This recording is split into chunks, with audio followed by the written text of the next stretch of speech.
So if you're a self-directed investor right now, you are literally witnessing history at this point in time. I mean, not only did we have, I believe it was the second or third largest day in the Nasdaq in history yesterday, but we have some of the most absurd things going on at the higher level government that, I mean, it really makes you question what the heck is even going on right now. The one thing I do want to hear from you is, what do you think actually caused all that movement yesterday? Head down below in the comments and let me know. And while you're on your way down there, make sure to like the video, subscribe to the channel. We're trying to get to 20,000 subscribers here.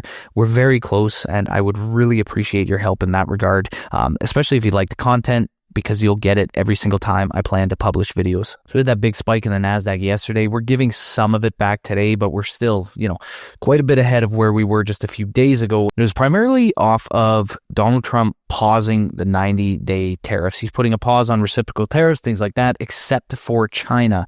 So what happened at that point in time is the markets absolutely surged. Now, what actually happened before this all went down is Trump had made a tweet, or a truth, I guess I would call it, early yesterday, right after the markets had opened. And he said, this is a great time to buy.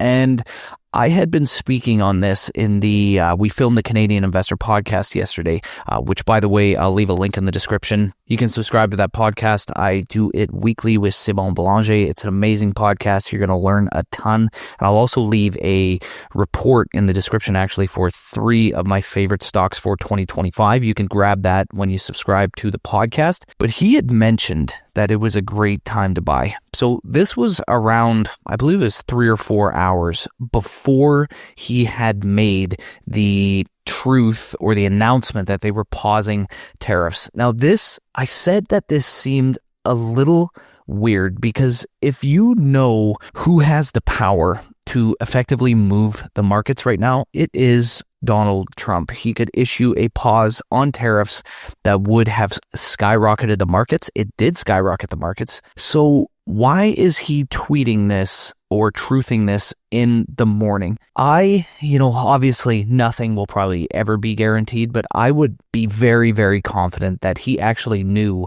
a 90-day pause was coming when he actually made this, which just leads to an entire slew of questionable things going on in the market. And it is even more amplified by some comments made yesterday where he's pretty much sitting there talking about how many of his rich buddies made a ton of money. And I'll show you the video. It's crazy. This is Charles Schwab.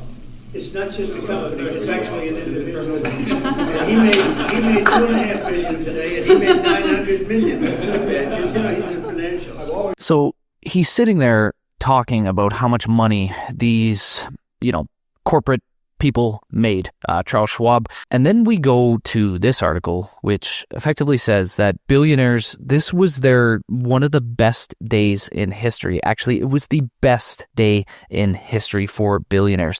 $304 billion in wealth growth. This is the largest one-day gain in the history of the Bloomberg Billionaires Index. So the S&P 500 jumped the most since 2008 following his midday announcement. So he's truthing that morning at 7:30 about how it's going to be a great time to buy stocks. And then 3-4 hours later, he issues a 90-day pause on tariffs. And I mean, we look at the activity of the index, we absolutely skyrocketed. I mean, look at this. It's just crazy what is going on. And another very questionable thing going on here was effectively the activity in 0-day options. So these would effectively be call or put options that expire that day. They are crazy risky. They are, among the biggest degenerate gambling style options you can utilize. There was a huge surge in 0-day options. They would have expired yesterday. There was a huge surge in activity right before the news on 90-day tariff pause was announced. And if we look to the actual returns of some of these 0-day options, these were effectively useless options unless there was material material news that would cause the markets to skyrocket. And they did. We look here, the value of this 458 strike price option went up 22,000% in a matter of I believe it was 20 minutes. We're looking at even lower strikes, 13,000, 11,000, 9,000. I believe the vast majority of these options were purchased right before the news. And as mentioned, that top one surged over 2,000%. So there's a huge surge of 0-day expiry options. I mean, pure gambling. That's all it is with these options. And if we look into the activity, this is actually from Moomoo. It's actually a great article. I'll link to it in the description below. Somebody invested $260,000 in 0-day expiry S&P 500 options. They turned that into $5 million almost 4 hours later. I mean, realistically, there's 3 options that could have happened here. First, they got so ridiculously lucky. We're talking about lottery type lucky. Second would be they saw Trump's truth from earlier in the morning and they just timed it exceptionally well. And the third would have been that they just knew this announcement was going to come down. So obviously this is really, really shady. And it looks to be complete market manipulation. I mean, when we look to this tweet in the morning, we look to him speaking on how much money he's made, how many of these billionaires made. It was the largest single day gain for billionaires in history. And then we sit there and we have these spikes in 0-day expiry options that were useless. They were going to expire useless unless something notable like this actually ended up coming down. And it just looks like there was a lot of shady stuff going on. Now, that said, this is not new. Stuff like this happens all the time. And as, long-term investors, we just have to learn to ignore it and kind of, just take a long-term approach to it. Buy solid companies. The manipulation is going to happen no matter what. However, the one question is why did Trump end up doing this 90-day pause? I don't actually believe that was pure market manipulation. I actually think they ended up panicking to a degree because of how much long-term bond yields were rising. So if we look to the 10-year bond yield, we're looking at a 6-month chart here.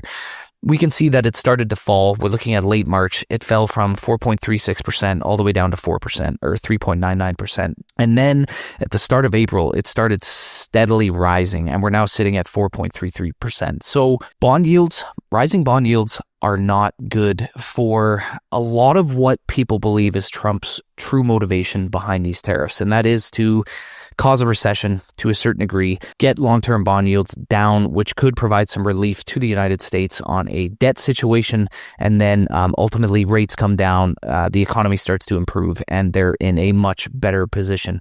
But with these rising bond yields, and this would have been in effect, people selling off long-term U.S. bonds. And a bond's yield is directly inverse to its price, same as a stock. When a bond's price goes down, its yield goes up because its coupon effectively stays the same. If you have a $10,000 bond that pays you 5%, you have a coupon payment of $500. However, if that bond has a lot of selling pressure and the price falls, you will still have a coupon of 5%, $500 a year. However, your yield, because that bond trades below par value, will be higher. So pressure on these treasuries is not a good thing. Why? Because ultimately it leads to higher borrowing costs for the government. So long-term yields pretty much directly affect how much interest the government has to pay when issuing new debt or, say, refinancing existing debt, things like that.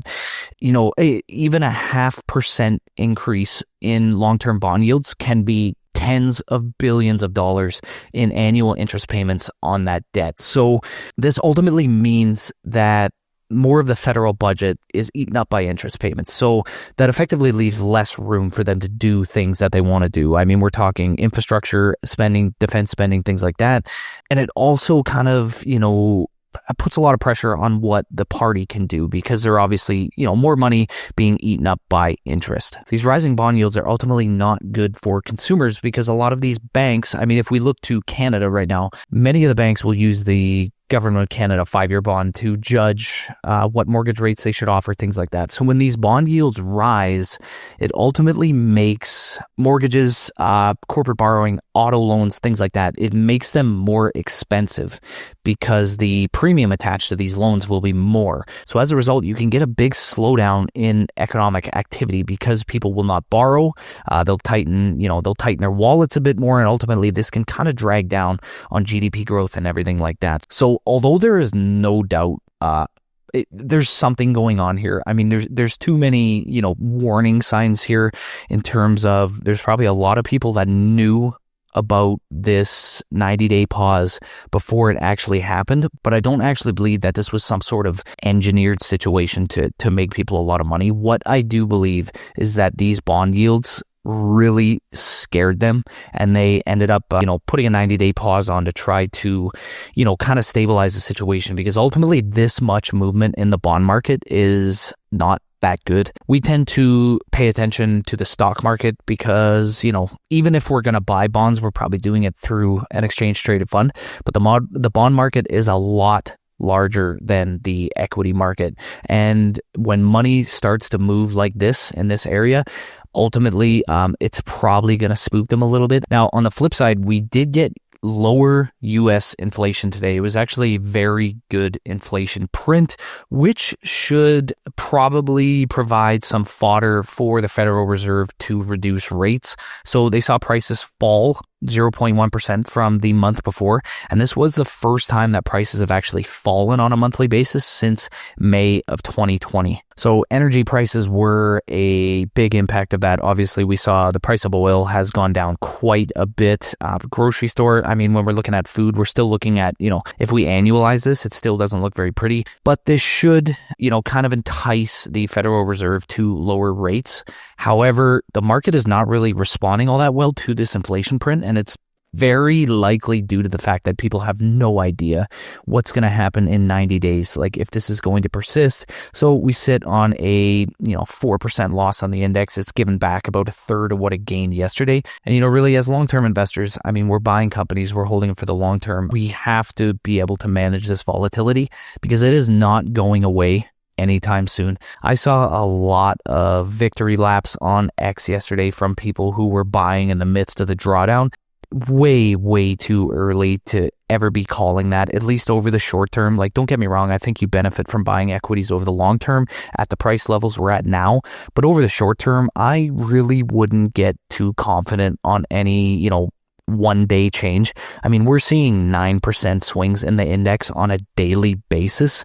So the fact that the markets jumped 12% yesterday is, it could give it all back in a day or two. I mean, the key here, try to stay level-headed on all of this and just continue buying great companies, holding them for the long term, and just trying to stomach this overall volatility because it is pretty extensive. As always, everybody, hope you liked the video. Head down below, like the video, subscribe to the channel, comment down below. What do you think the reasoning for this entire market movement was yesterday? What's the underlying reason? What do you think actually happened? And as always, stay tuned for more great investing content.